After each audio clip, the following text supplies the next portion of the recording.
But good afternoon, everyone, and welcome to today's episode of My Onboarding Hope. My name is Mumino Slamidi, and I am really honored to be holding this space with you all today. Our theme for today's episode is Say It Out Loud, Normalizing Mental Health Conversation in Africa. And honestly, this is more than just a discussion. It is necessary shift because for so long, many of us has been taught to be strong, to keep it to yourself, pray about it. That's all we've been taught as an African child. So, but today we are saying something different, and it is difficult for some of us. So, we are allowed to speak, you are allowed to feel, and you don't have to carry it alone. So, wherever you are joining from, I want you to feel safe, seen, and part of this conversation is going to be very enlightening. So today I have Miss Kinde Bankole with me. She is passionate about mental health. I've seen her on social medias, on LinkedIn, speak about mental health, especially for the youth, for African youth. So today I have Miss Kinde Bankole with me, and thank you for joining us, Miss Bankole. Thank you so much for being here with us today. We're really glad to have you. Hello, everyone. Thank you for having me, Muminat. I'm also glad to be here today. So let's seize into this conversation. Miss Kinde, can you please introduce yourself and share a little bit about your work you do in the mental health space? All right. Hello, everyone. My name is Kehinde Bankole. I am a graduate of psychology from Lagos State University. I am a mental health advocate, a research on mental health, especially mental health disorders, and it intersects between adolescents and the problem they face in the world today, the shift of how they are having clashes with their present generation as adolescents and the generations of those that brought them up. So I'm somebody that see mental health conversations as something that needs to be said at every conversations in every setting. And I am also one of the people that is trying in my own part to make sure that mental health is destigmatized and there is more awareness about it in our country. Thank you very much. So, yeah, in your experience, how comfortable are Africans generally with discussing mental health, especially youth? And how would you say they have changed over the past few years? Generally, Africans, Nigerians, Yorubas, they are not comfortable speaking about mental health, honestly. Because most of the time, it is either they look at it from a moral perspective or from a religious perspective or even a cultural perspective. What do I mean by this? When you talk about, imagine I go home now and then my mom comes in and be like, Kende, what's wrong? Is where I left you that I even came back from work and still meet you. You are just there lazy. You don't do anything. You don't want to do anything with your life. You don't want to marry. And I'll be like, mom, I'm actually not in a very good mood. I feel depressed. The next thing they will tell you is depressed. Kilo njebe, like, what are you saying? What do you mean you are depressed? Please, please, please, oh, God forbid bad thing. My own child will not be Wow. depressed, right? It's because for them, at least few years ago, few decades ago, mental health has always been something that they either see it as a spiritual attack or they see it as a moral failing on the part of the person that has that mental health condition. But honestly, in the past few years, we've made progress as a people in Africa. It is still not, the progress is not massive, but there has been a shift and it is actually very commendable, right? Because we see nowadays that people just talk about, oh, maybe what you're saying is affecting my mental health, or maybe I need to set my boundaries, I need to prioritize myself, I need to put myself first. Of course, coming up with that shift or that progress compared to a few years ago has also brought a lot of negativity into it where people are quick to label each other. Oh, my ADHD will not allow me to maybe concentrate on my tasks, right? And you've not been diagnosed anyway. But all in all, I still feel like there has been a massive change in mental health discussions in our country, in Africa at large, compared to a few years ago. Thank you very much for that response. So, now let's bring this down to everyday life. When we say normalizing mental health conversation, what does that actually look like in practical, like everyday situations? It looks like being able to, maybe you're speaking with older ones, maybe you're speaking with younger ones, maybe it's in your work setting, maybe you're at home, maybe you're in a gathering, just being able to talk about mental health and people will actually listen to you. It can be you being able to take a break from work or request for a break from work, not because you are physically sick, but because, oh, I need to reset or I need to prioritize my mental health, or I've been feeling very exhausted or burnout lately. It looks like being able to, in a gathering with friends, just be like, oh, how have you been lately? Like, don't just tell me the generic I'm okay. Where's your mental state in? Are you good? Have you been in distress? It's being able to ask each other, like, are you currently suicidal? Right? Oh, you, I noticed that your mood have been low lately. Do you want to talk to somebody about it? Should I book you a session for you to speak to a professional about it? It is us being able to, as a society, even in religious setting, after talking about maybe Friday sermon, maybe Sunday sermon, maybe Sunday traditional gathering, be able to insert mental health into that conversation, right? Because they've also always been this perspective that, okay, if you prioritize mental health, that means you are neglecting or contradicting your religion, neglecting or contradicting your culture. And honestly, these things are very symbiotic. They are in that, like, they are interconnected with each other, and you can't separate one from the other. So to me, practical everyday sense of normalizing mental health conversations will be us being able to talk about it in our house, in our familiar setting, at work, and we'll be like, oh, I've been going through a lot, and people will say, oh, your own is even better, my own is worse, or oh, you are strong, or oh, just pray about it. Yes, prayer is good. I can pray about it and also book a consultation, right? Nobody is saying that I will neglect my prayer, because when I am telling you about the fact that I have mentally, I've not been fit lately, or I have something bothering my mind, and right now it is affecting me in my day-to-day activities, and you tell me to pray about it, it is insinuating that, oh, my present state of mind is either because I've sinned Yeah. or because I'm not praying enough. So it has sort of, it's true, it has sort of shifted what the conversation from, oh, how do we get Kehinde the help she needs, to Kehinde, you better check yourself. Hope is that you have distance from God. So this is God's way of punishing you by making sure your mental health is affected. So yes, to me, that's what normalizing mental health will be like. Don't tell me you'll be strong, you handle it, manage every time. My Yakubu does not have to manage everything. Sometimes if I tell you that I'm tired, sometimes if I tell you Okay. that I'm tired or things have been weighing on my mind lately, I just want a, do you want to talk about it? How can I be of help? Do you want to see someone or talk to somebody you trust about it? Instead of, be strong, your own is even better. Me, my own has been worse. Or, oh, pray about it. Or, oh, it's because you are a sinner. Move closer to God. I can move closer to God and still have mental health disorder. It's not like, it's not two plus two is not giving four, right? So yes, that's how, to me, I feel that we can normalize mental health conversation. It is when we can talk about it everywhere, in every setting. There is no setting that is too, oh, I can't talk about mental health in this space. All right. Thank you very much. So we should be talking about mental, we should be free to talk about mental health everywhere, any day, anytime, without any form of Yes.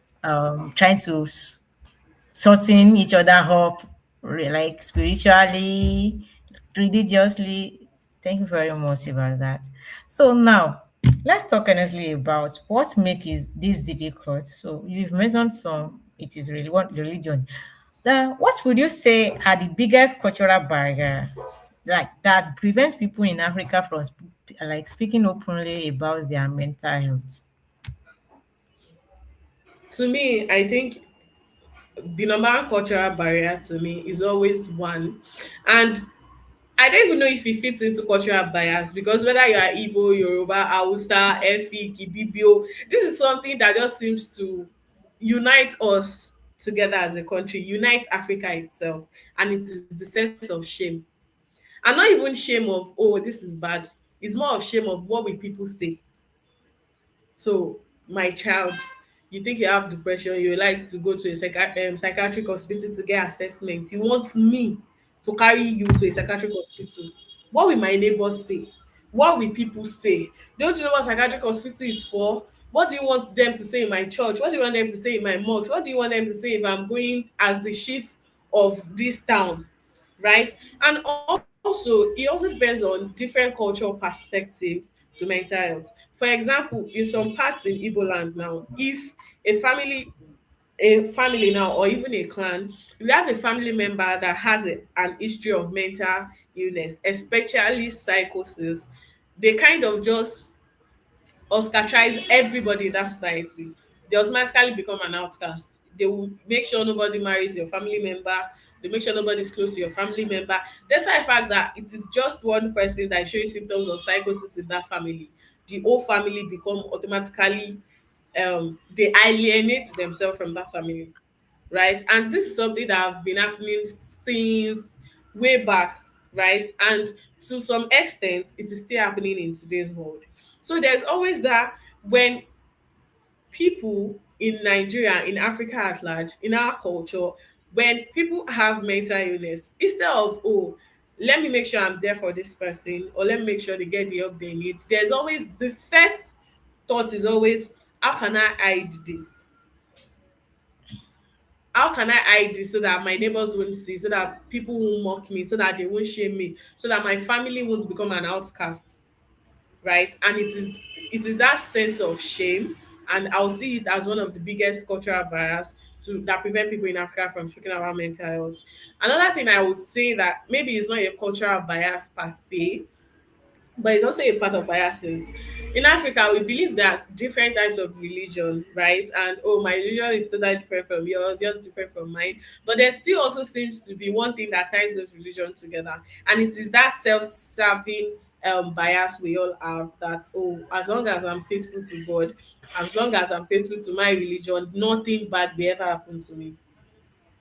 And when something bad happens, there still be to an extent something bad like physical ailment, there's still this, oh, we can still thank God. But when it has to do with something with the mind, they look at it as if it is a moral failing of that person, that oh, you are sinning, that's why you have this mental condition. Oh, it's because we are not as close to God as we should be. It is because we were not praying enough. It is because we were not fortified enough, right? Let me go into traditional. And in Africa, even before psychology became a concept, before it became a study of mental health, before it became, oh, there is counseling, there is therapy, there is psychology, there are even different fields of psychology. Mental health condition have always existed since the beginning of time. It's just the way it was, the approach to it and the name it has been called has just been different. Psychosis now, we be like, oh, psychosis in today's world, but it has always been in Yoruba culture where they call it like, oh, abisinwi, right?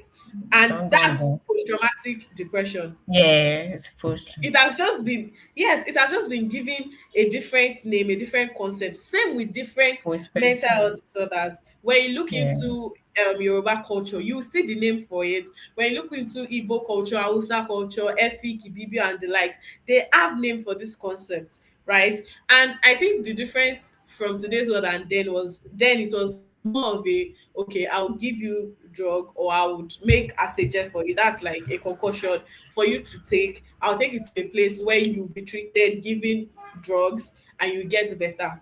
Right. And right now in today's world, we are saying that yes, you can use drug, but along with talk therapy. And they're like, if you talk, even me, I can talk to them at home. What's the difference? So these are the barriers that for me is stopping a lot of us from speaking openly about our mental health. Though even with these barriers, there have been a lot of improvements in recent years. Yes. Thank you very much, Miss Candy. Then religion and spirituality are like they are very central in our communities. And we'll be talking about the way these two important concepts keep shaping the mental health topics. How do you think we can use this to enlighten, like to break the circle of stigma in society? Do you get? Thank you for How this do you think question. we can This, use the religion and yes, spirituality I, to break this stigma? yes. Thank you for that question. Honestly, even while in school, it was a concept that my lecturer actually raised about how, yes, there's psychology, counseling, there are a lot of mental health therapists in today's world, even in our country. It is not enough, but it keeps like getting more by the day. But they are also kind of, or we in the mental health space are also kind of alienating ourselves from our biggest advantage, right? Because if you pick three Nigerians, randomly pick them together, and you want to find a commonality for them, you may not be able to find a commonality in maybe their physical properties or maybe by wealth. But if you look at them from religion, you will always find a commonality, right? Of course, there is no one singular religion in this country, but what there is that everybody are actually religious. It is just their religion that is different. Now, for me, mental health conversations should not be a kind of, oh, what your religion has been saying for the past 50, 100, 500 years ago, what your culture has been saying for the past 1000 years ago are wrong. But hear what somebody in Germany told me about mental health. Listen to me. How do you expect people to listen to you?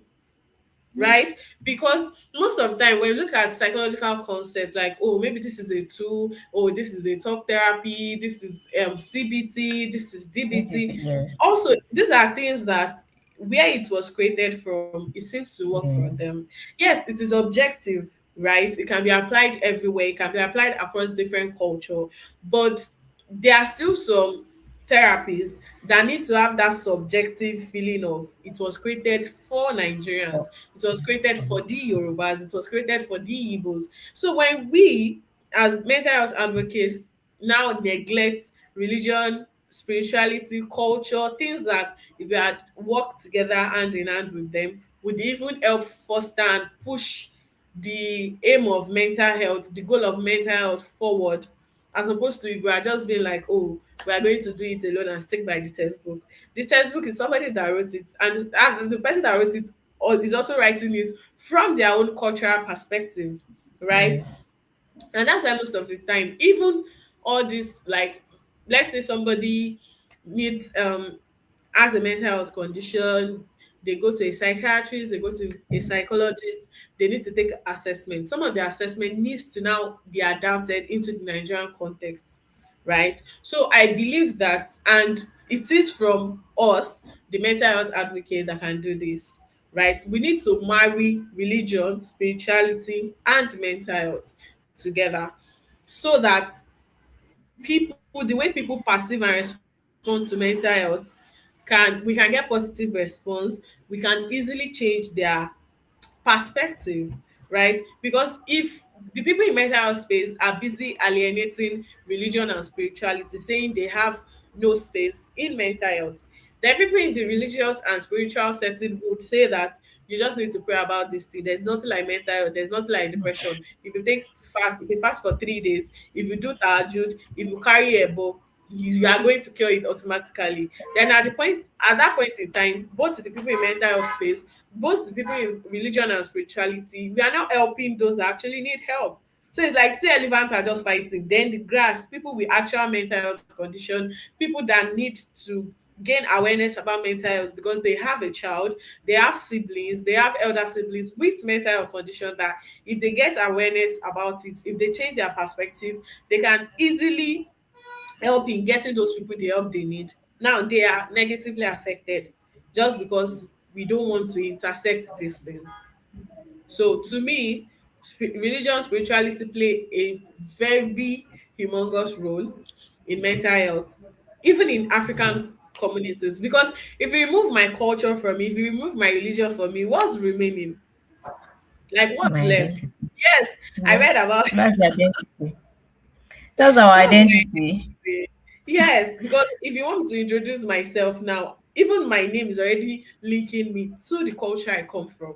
The way I'm dressed is already linking me to my religion, right? Now, I'm also somebody that went to school, studied psychology. I intend to study further, right? But if I had also be like everything I was taught in school, let me first remove my religion, let me remove my culture, then even high now, we will now need mental help, right? Because I'll be having a sense of loss of identity.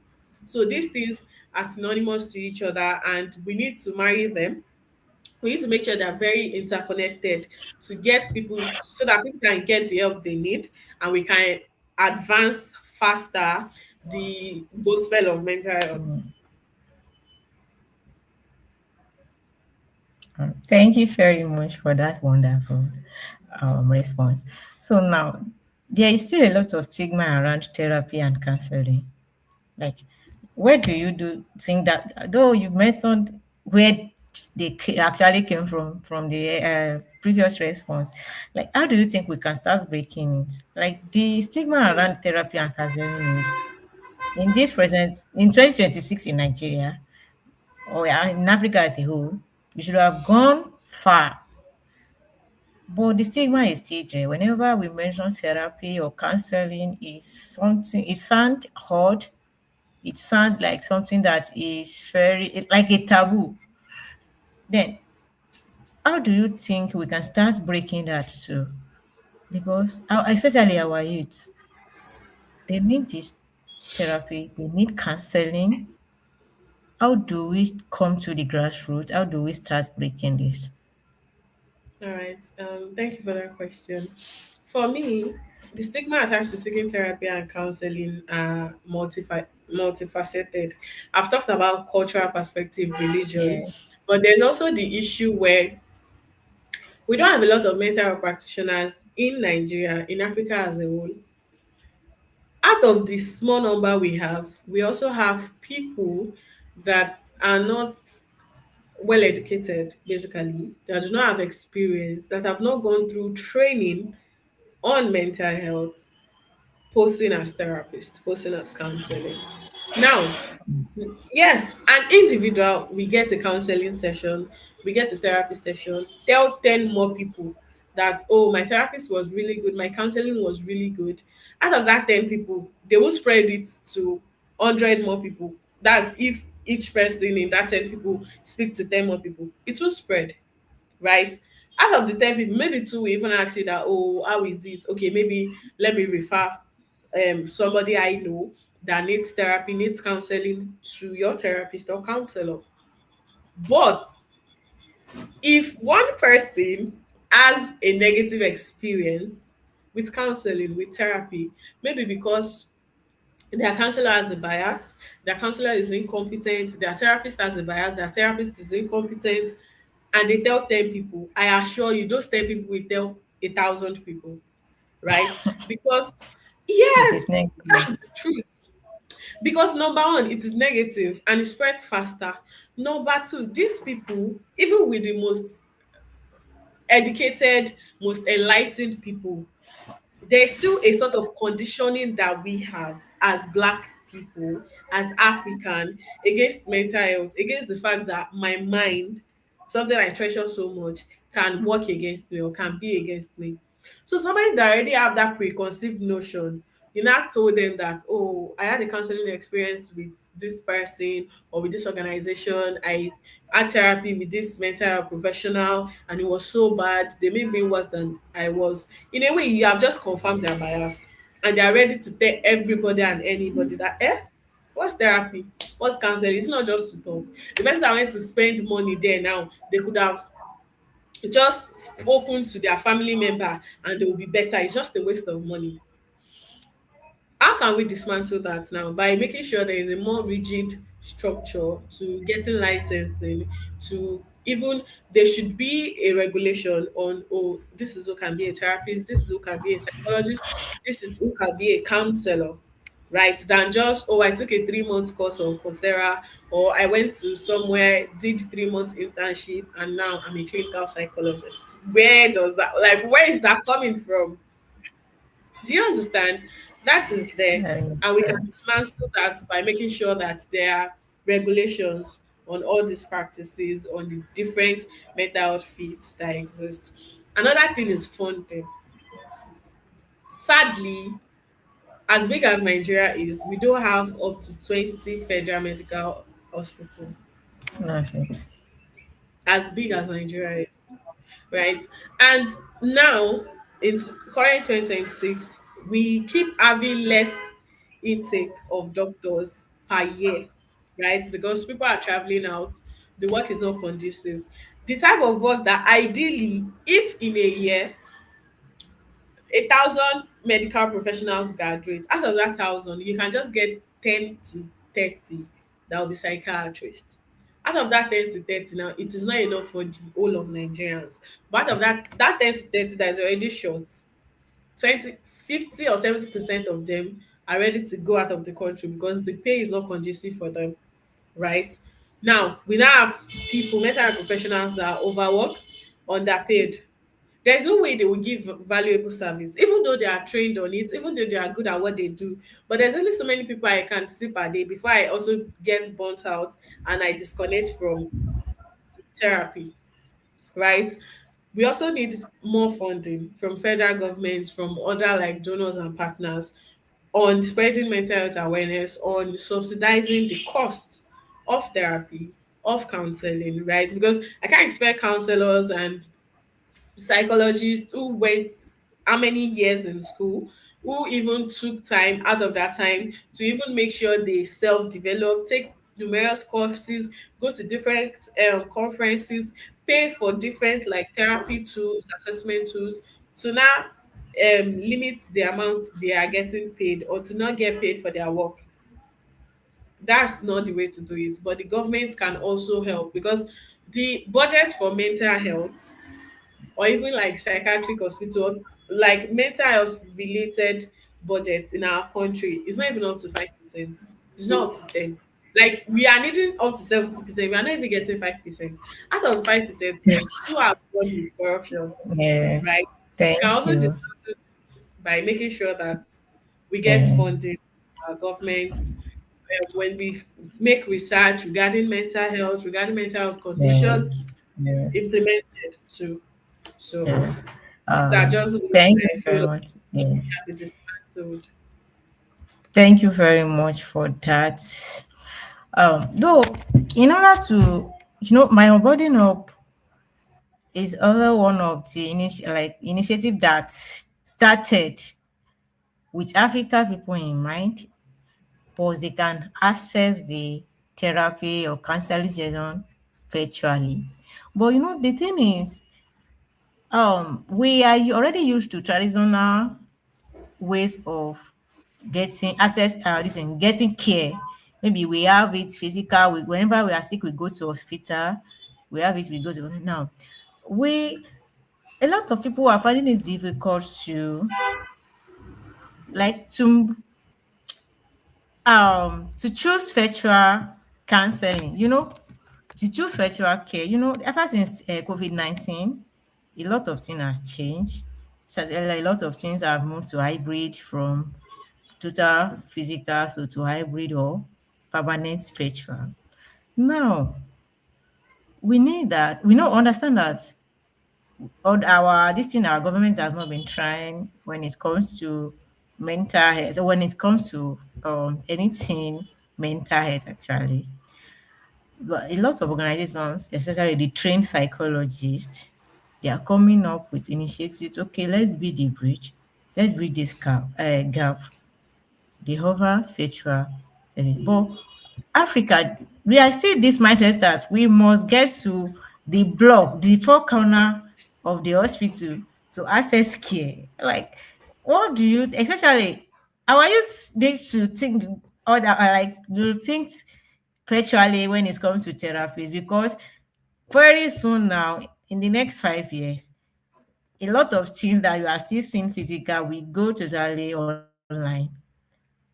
and our youth, they cannot escape this. A lot of things will be on digital, and mental health. There is no way we can navigate the mental health service without virtual.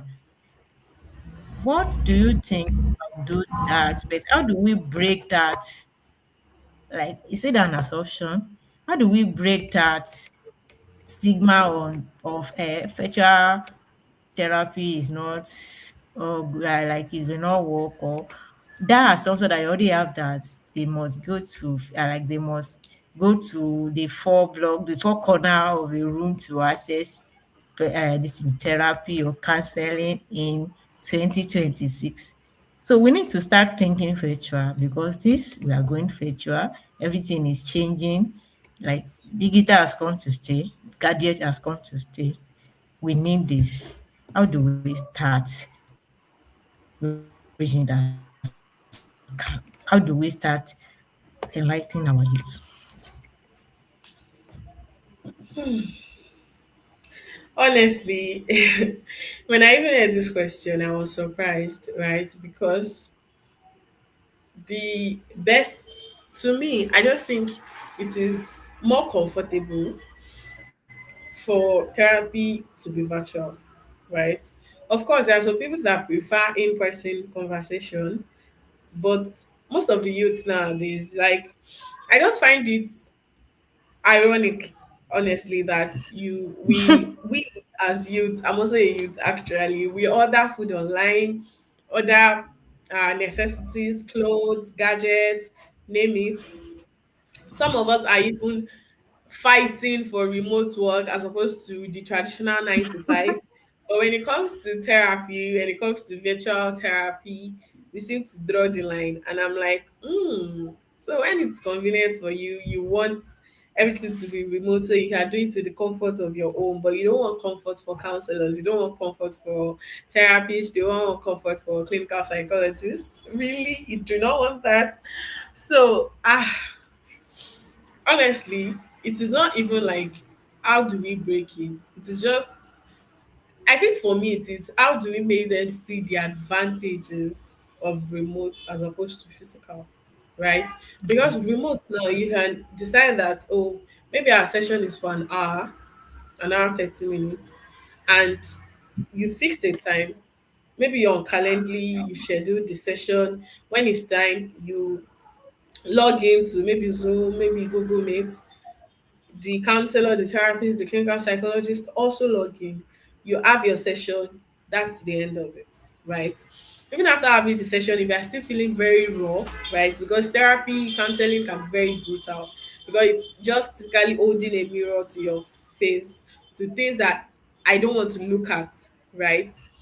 And after that, you don't have to fight traffic again. I'm already feeling very emotional. I'm already feeling very vulnerable about the therapy. Then I have to go and face more traffic again, right? So I think instead of finding a way to dismantle it, because honestly, almost everything is happening online now, right? Even banking, your SIM card, your SIM issues is happening from the comfort of your home. So of course, therapy, that's where it will be happening, most of it, right? Of course, there are some severe cases that still need in-person conversations, in-person therapy once in a while.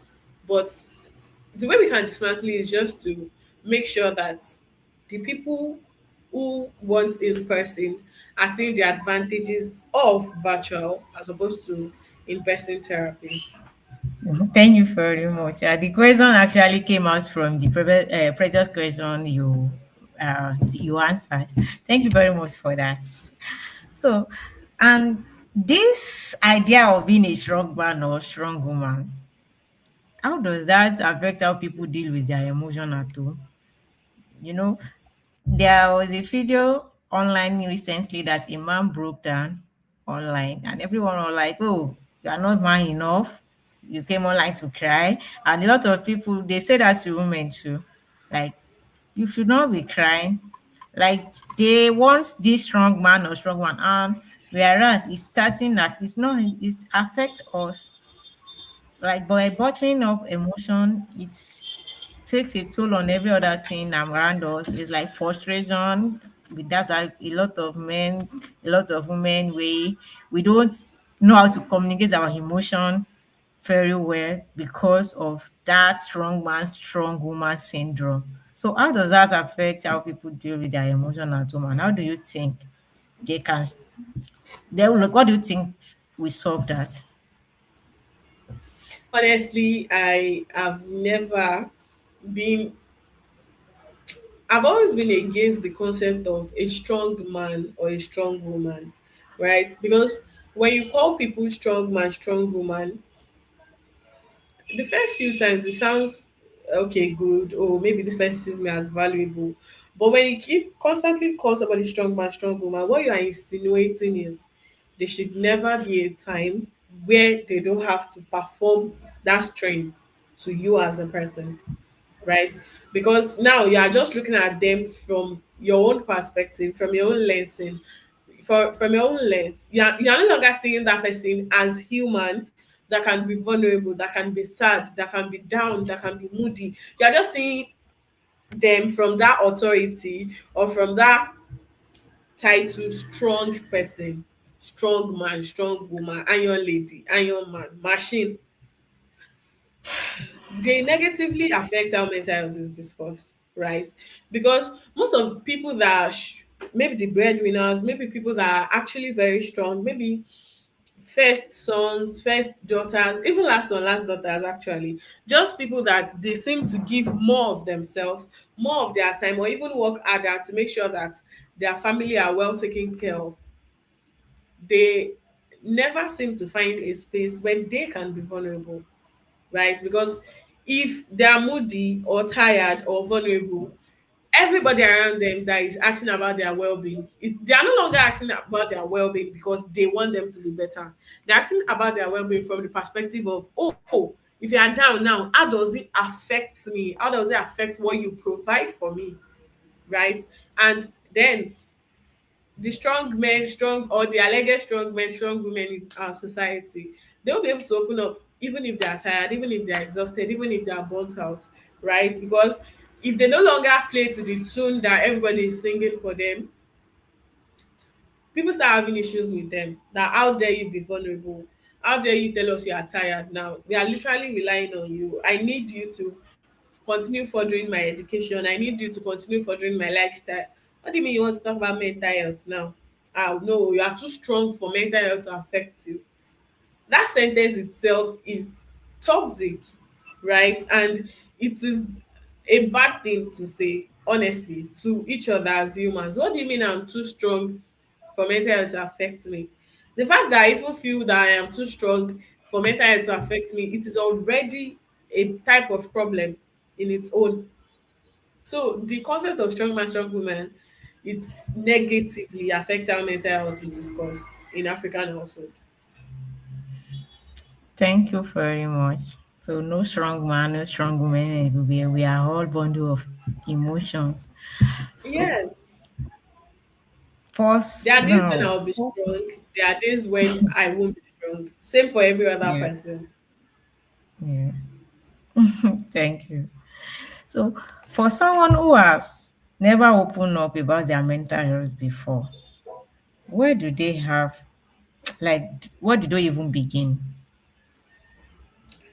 Honestly, for someone that has never spoken about mental health before, they can begin from reading about mental health, right? Because there's also this concept in this world that you can't speak from a place of ignorance. You can't I can't speak on what I don't know about, right? I can't speak on what I've never heard of. For somebody to have never spoken about their mental health, it is either two things. Number one, they don't even know that what they are feeling as a name can be discussed. Number two, they don't feel safe in the settings they are, right? To be able they don't feel that it will be a safe space for them to be able to talk about their mental health. So for someone that has never spoken about their mental health before, the target for them to start speaking about mental health is not to, excuse me, is not to continually start asking them that, "Oh, speak about your mental health, speak about your mental health." It is to start making sure that, oh, maybe I have a friend that They've never spoken about their mental health. They look very tired, they look very worn out. But every time I ask them questions, they start by it's okay, right? I can start first sending them articles about mental health, about exhaustion, about burnout. Then when we have conversations, I can just throw tidbits of mental health here and there in order to be like they may just know that they've been feeling a sort of way, but they don't have a word or a concept for what they've been feeling. So you first need to make them understand the different type of concepts that exist for them to even be able to be like, yes, this thing you just showed me or this article link you just shared with me, I can relate more with all these things that they said are signs of burnout, all these things that they said are signs of depression, because that's what I've been feeling. But I just feel like if I talk about it, nobody will take me serious, and nobody in my setting have even spoken about it before. So I don't even know where to begin. Another thing you can do is you speak to them about your own mental health, right? Because as individuals, we like to mirror each other. If I'm speaking to somebody and the person is maybe dragging their words in a particular way, maybe gesturing a lot, the next two, three, four times I want to speak to them, I want to naturally mimic some of their traits. How to start with somebody that has never spoken about their mental health is you start speaking about your own mental health or just mental health in general to them.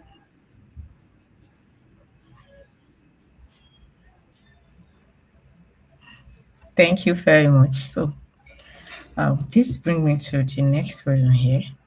How can parents and school do better in shaping how young people understand and talk about mental health? Hmm.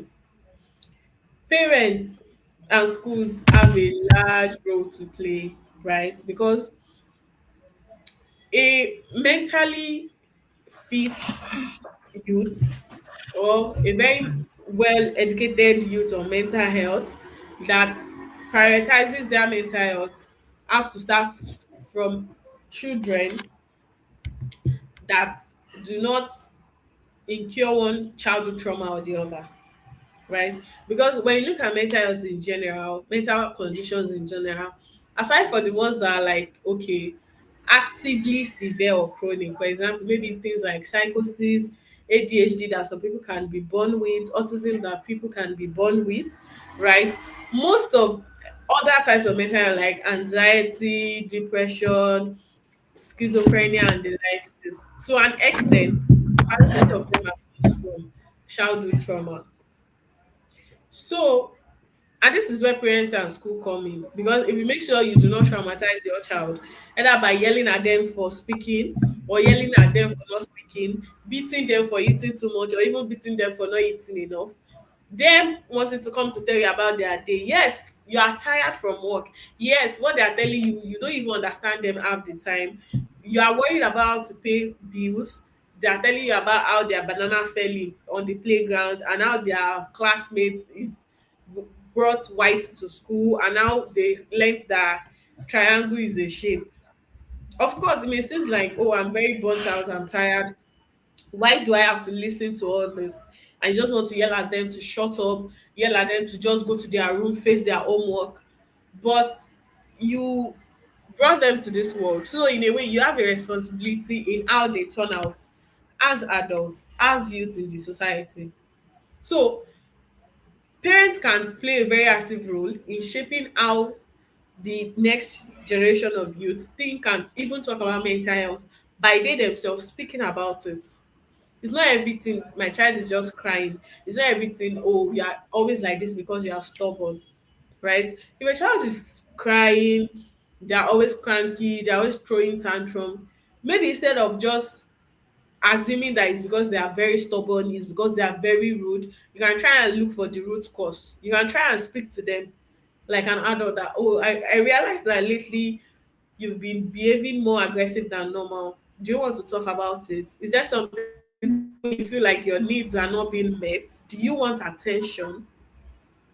Right? Because children can actually want attention. Even me as an adult, there are days that I'll just be like, I want attention today, and I'll make sure I'm dressed to the nines just because, oh, maybe I want to feel good about myself.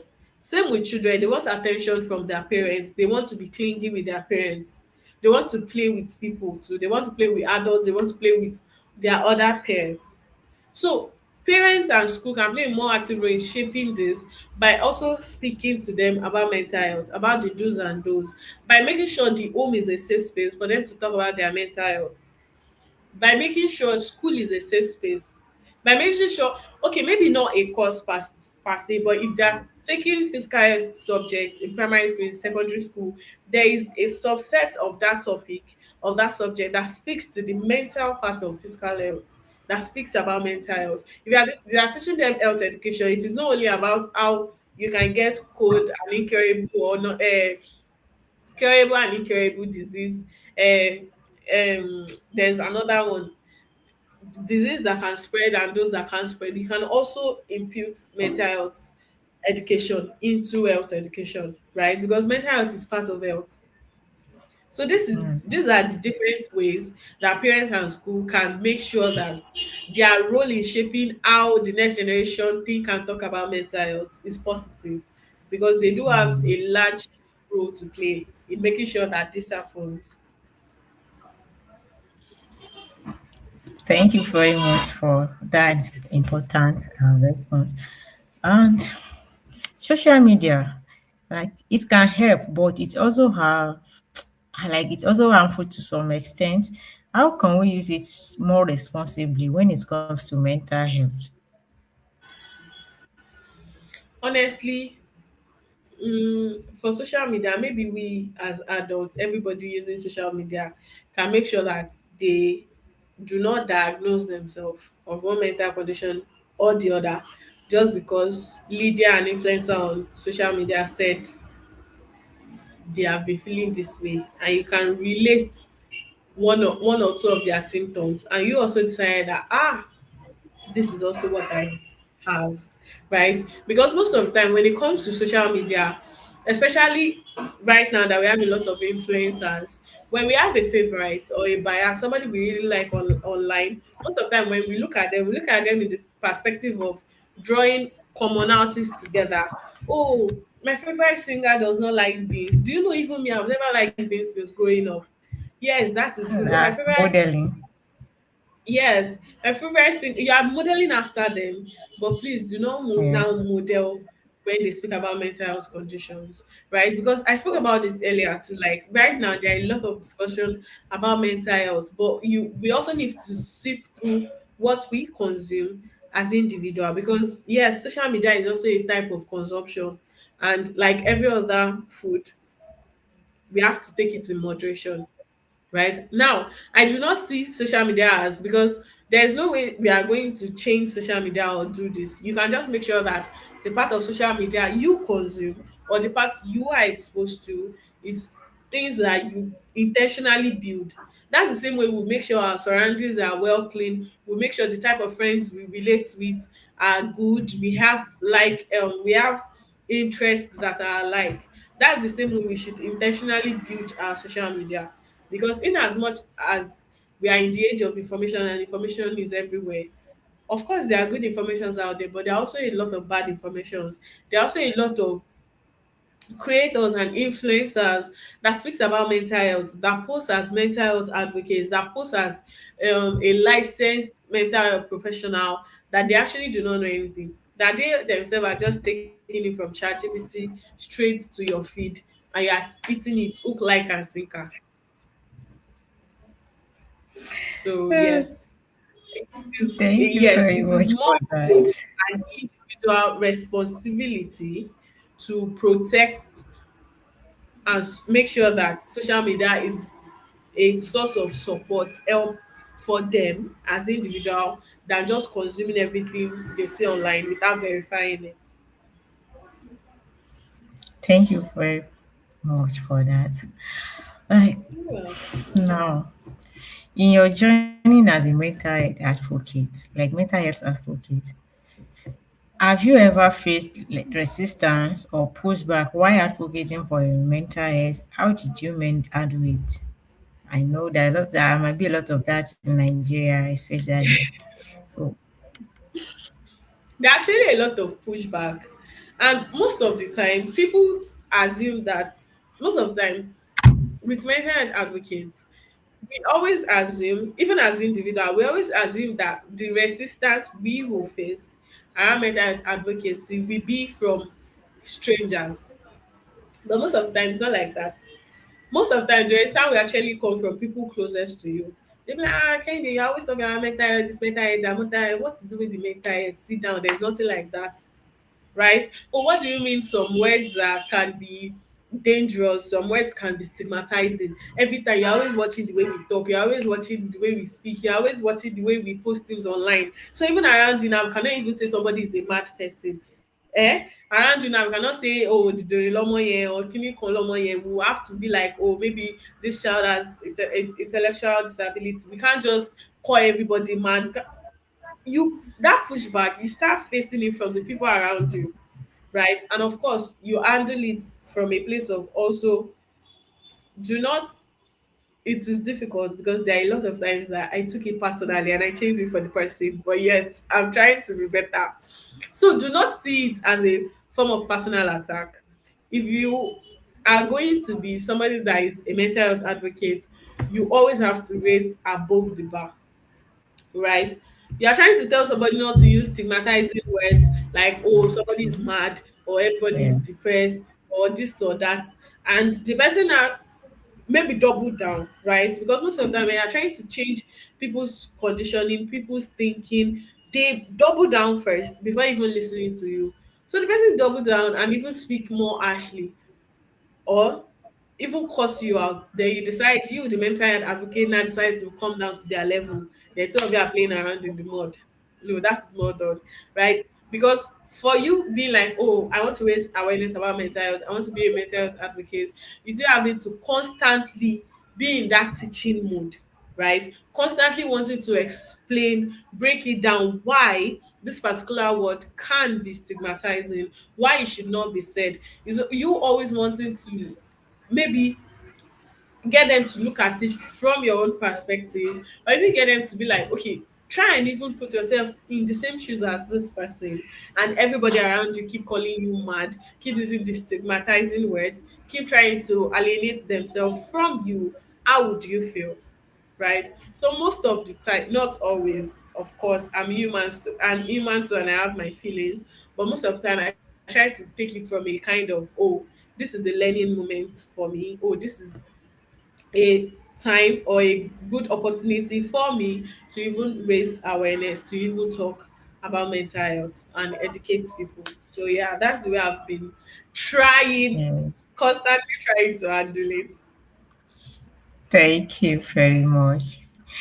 Like when you hear the word onboarding, like onboarding, what does it mean to you? And why do you think it's so hard for people to let go of what they are carrying in To terms of me, onboarding, emotion? yeah, to me, onboarding is just a kind of, mm, I've reached a place that I can rest. I don't know if that makes sense. I've reached a place that Okay. I don't have to make sure my shoulders are very stiff again. I can actually just be, right? I can take a deep breath. I don't have to perform to be strong or to be carrying it or to not show my exhaustion. At this place, at this space, I can just let go and be myself. I can be vulnerable, right? And honestly, I think people also find it difficult to let go of that weight or onboarding, like the saying, because there's always that fear of, if I carry this weight from my shoulder now and rest here and get relief here, I can't stay here forever. So after a while, I have to be carrying this thing and continue carrying it silently. And most of the time, even for us, when we are carrying a very heavy load and we are going, it is hard. Our neck is paining us, but it reaches a point where I used to it. Now imagine when you drop it and rest for a moment and you're about to carry it again, it will even look like, oh, this is two times heavier. So that's the reason why people find it difficult to let go of the weight they have been carrying silently, because that word silently is also important. They've been carrying it. It is hard, it is difficult, but they've just resigned it to be like, this is my fate to continue doing this. But as much as people now pay attention to it or be like, okay, you can let it down for a while, there's always that to carry it again is to become aware again of actually how heavy this is. But what most people do not know is when you get to a place that you can unburden, you can rest, you can let go of things you are carrying. That does not mean when you're about to carry it back it's still the same load.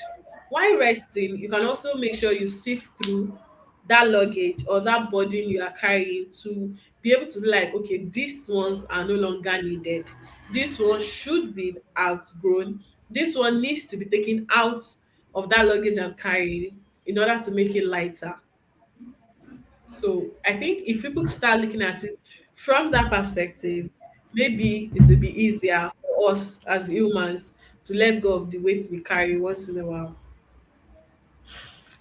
Thank you very much. And finally, if you could send one message to Africa everywhere about mental health, what would it be? Okay. If I'm to send one powerful message to Africans about mental health, I would say that mental health is needed for everyone because it is something that directly has to do with your mind, right? It is something that is directly tied to your sense of identity as a person. And it is something that have been in existence since the time of our forefathers. Yes, the term for it might have changed over the years, but it is something that is directly in the core of who we are as humans and who we are as Africans, right? Because Africa has gone through mentally a lot mentally. Actually, we've had to fight for a long time, that now that we should be enjoying the spoils of that war, or enjoying or even looking at our progress, we should now not be mentally broken or mentally enslaved. And that is why mental health, as an African, as a black person, as a Nigerian, as a Yoruba person, as somebody just listening to me right now, this is something you have to intentionally protect. You have to, it is a necessity for us at this point. It is the same way we won't willingly be like, okay, I feel like I want to cut my leg today, or I feel like I want to destroy my arm today if they are functioning well. That's also the same way we should not feel like neglecting our mental health, because mental health is, it is as important as physical health, and you actually need both. Because if your physical health is affected, it will affect you mentally. If your mental health is affected, it will also affect you physically, and vice versa. So spread the message of mental health. Make sure you pick up and read on it. Make sure you reflect and even think about, like, just sit down sometimes and just think and reflect, not about, oh, this is what somebody did to me, or how will I become a millionaire, how will I become a billionaire, or how will I take care of the family. Just sit and be like, Kende, how are you feeling today? Muminat, how are you feeling today?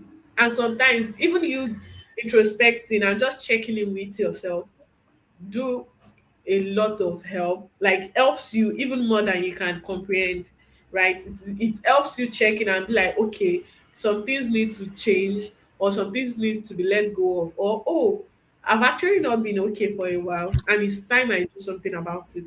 But if you don't even know that something is wrong, how can you proceed to getting a solution about it? So I know that's more than one powerful message, but yes, you get the drift. Yes, thank you very much, Miss Kinde, for sharing so openly and honestly. To everyone listening, I want to leave you with this. You don't have to wait until you break down before you speak up. You don't have to explain your pain for it to be valid. And you don't have to be carry everything alone. This is reminder to check in with yourself, check in with someone, and allow yourself to onboarding. Thank you for being part of this conversation on my onboarding home. Thank you, Miss Kinde. It's nice having you here with us Thank today. you for And having me. Thank you very much. And this will be an end to today's program. Don't forget to follow us and share this video with your loved ones. See you on the next episode. Bye.